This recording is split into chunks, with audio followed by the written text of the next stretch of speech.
Hey everyone, this is David. Welcome back behind the velvet rope. Let's just get right into it today because we are joined by the one, the only Lisa, Lisa, Yay. or should I say Lisa Velez? Yes, whatever you like, whatever makes you happy. How are you? I mean, I am in LA today. I split my time between New York and LA, but I am a true and tried New Yorker. Everyone from out here thinks that I'm such an LA person. I'm like, oh, I am a New Yorker at heart. So it's so lovely to speak to a fellow New Yorker. You're born and raised Yay. in Hell's Kitchen, right? Yes, born and raised, Hell's Kitchen, Midtown Manhattan. I'm I still love it. there.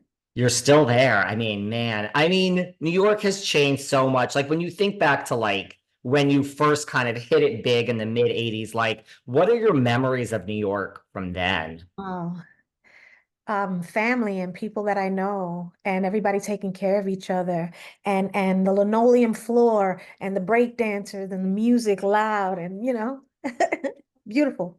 The good old days, right? Yes, yes, absolutely. Growing up, who were your musical influences?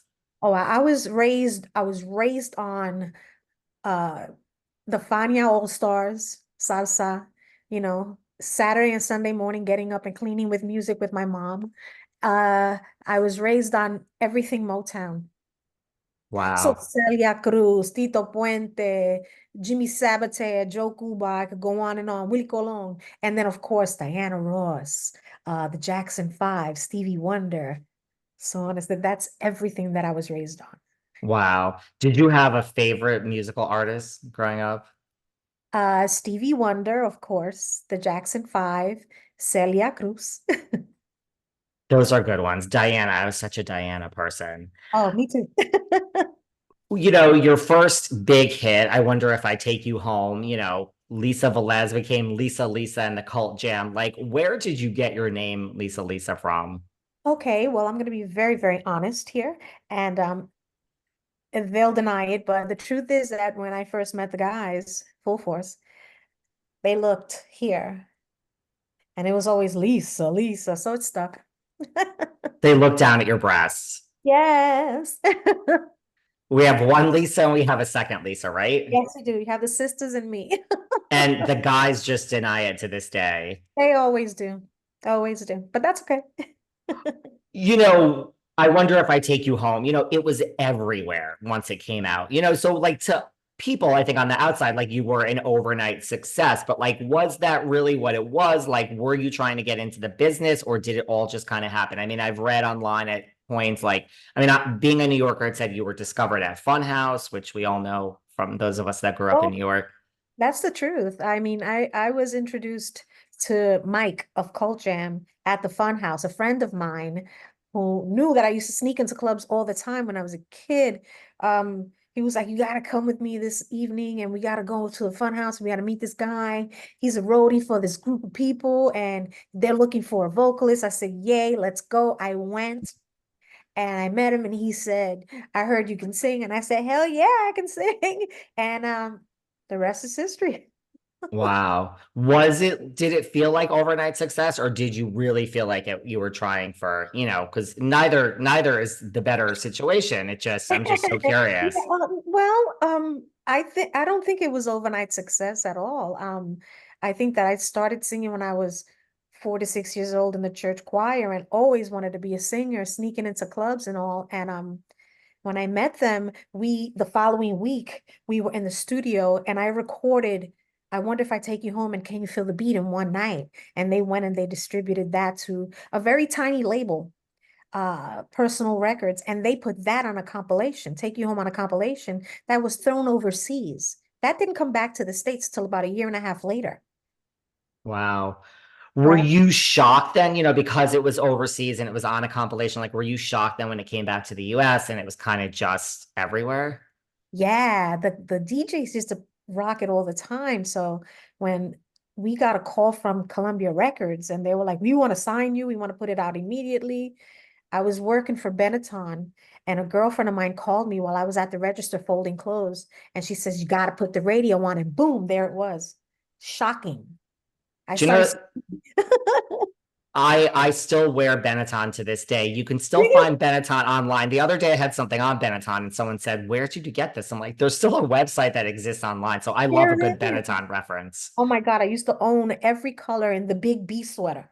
Yeah, that was what was that time of like? What was that time like in your life? You know, like when it was, that and like Can You Feel the Beat and All Cried Out. I mean, you were everywhere. Like, was it just total insanity? Like, what was that like?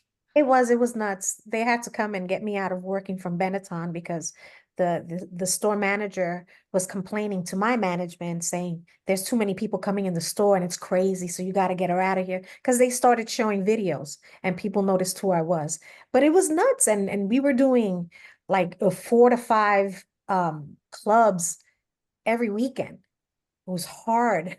Sometimes we would go into like a Wednesday night and Thursday night. So it was really, really hard to get any sleep. Um, it was nuts, but I enjoyed every bit of it. I wouldn't change anything.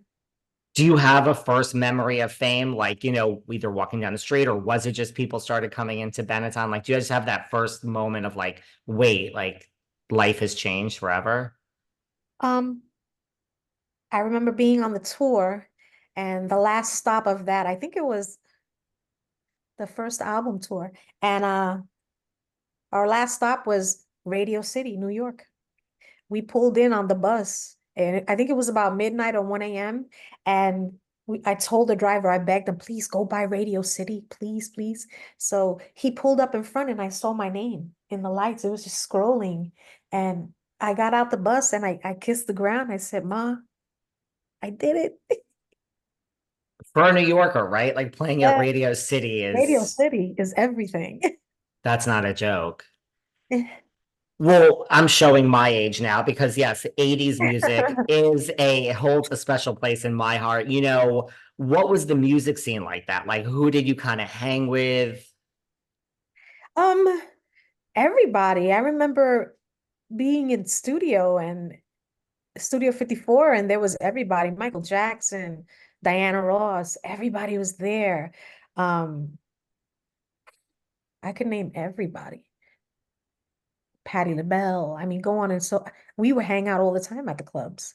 Wow. What was it like to hang out with like a Diana Ross or a Patti LaBelle? Hanging out with Patty is like being with your family. All she wanted to do was feed you.